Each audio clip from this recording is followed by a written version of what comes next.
యేసుక్రీస్తునాథుని యందు మిక్కిలి ప్రియ సహోదరి సహోదరులారా, తపస్సుకాల ధ్యానంలోనికి మీకందరికీ స్వాగతం, సుస్వాగతం. ఆదికాండం 7-8 అధ్యాయాలలో మనం యావే దేవుడు జలప్రలయం ద్వారా ఈ భూమిని ఏ విధంగా శిక్షించారో మనం చూస్తూనే ఉన్నాం. ఆదికాండం 6వ అధ్యాయంలో మానవుని ద్వారా ఈ ప్రపంచములో పాపము పెరిగిపోయినప్పుడు ఈ పాపానికి కారణమైనటువంటి మానవుని సృజించినందులకు దేవుడు బాధపడుతున్నారని మనం చూస్తూనే ఉన్నాం. ఆదికాండం 6వ అధ్యాయం 6వ వచనంలో మనం ఈ విధంగా ధ్యానించుకుంటున్నాము. భూమి మీద మానవుని సృజించినందులకు దేవుడు హృదయంలో నొచ్చుకునని.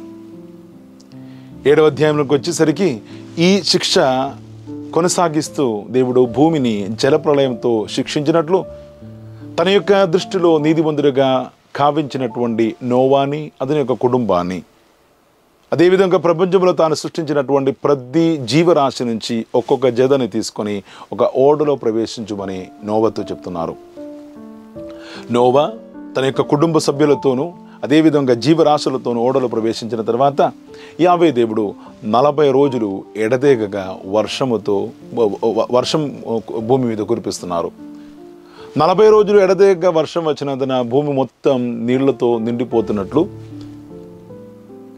నోవా ఉన్నటువంటి ఈ ఓడ కదిలి అరారాత్ అని గుట్ట మీద పోయి ఉన్నట్లు మనం చూస్తూనే ఉన్నాం.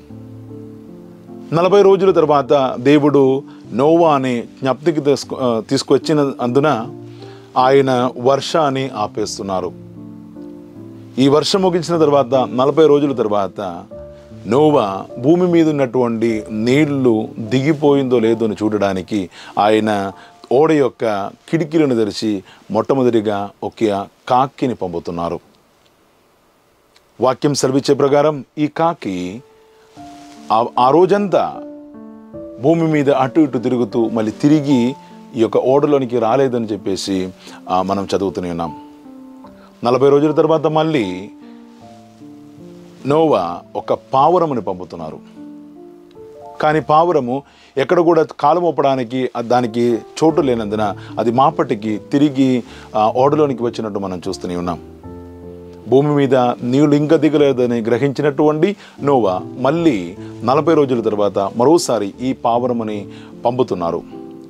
సాయంకాలానికి ఈ పావురము తన యొక్క పెదవుల మీద తన యొక్క నోటులో ఒక ఒలివు రొమ్ముని కరచుకొని వచ్చినట్లు వాక్యమును మనం చదువుతూనే ఉన్నాం.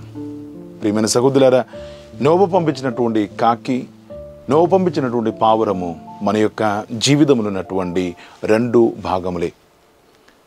కాకి ఏ విధంగా అయితే తన యొక్క బాధ్యతను మర్చిపోయి జీవించారో మనము కూడా బాధ్యతను మర్చిపోయి జీవిస్తూనే ఉన్నాం. ఎఫెసీయులకు రాసిన లేఖ 2వ అధ్యాయం 10వ వచనంలో మనం ఈ విధంగా చదువుతున్నాము, మనమందరం దేవుని పనితల మూలముగా సృజింపబడిన వాళ్ళమే అని. దేవుడు తన యొక్క ప్రత్యేకమైనటువంటి కార్యములను వనర్చడానికి, అది పరిపూర్ణం చేసుకోవడానికి దేవుడు కొంతమందిని ఎన్నుకుంటున్నారు.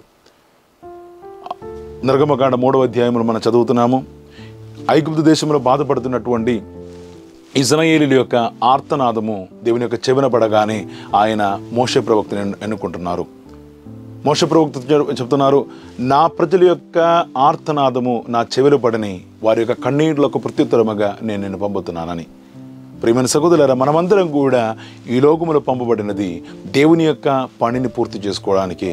మన యొక్క కుటుంబంలో మనం ఉన్నటువంటి గ్రామంలో దేవుడు మనల్ని ఉంచిందంటే దానికి ఉన్నటువంటి ముఖ్యమైనటువంటి కారణం దేవునికి ఒక పని ఉంది అక్కడ పూర్తి చేసుకోవడానికి.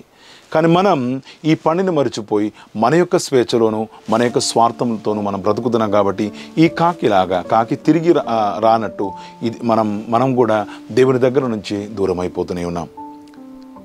రెండవదిగా నోవా పంపించినటువంటి పావురము ఓపిక యొక్క లేక నిరీక్షణ యొక్క గుర్తుగా ఉంటుంది.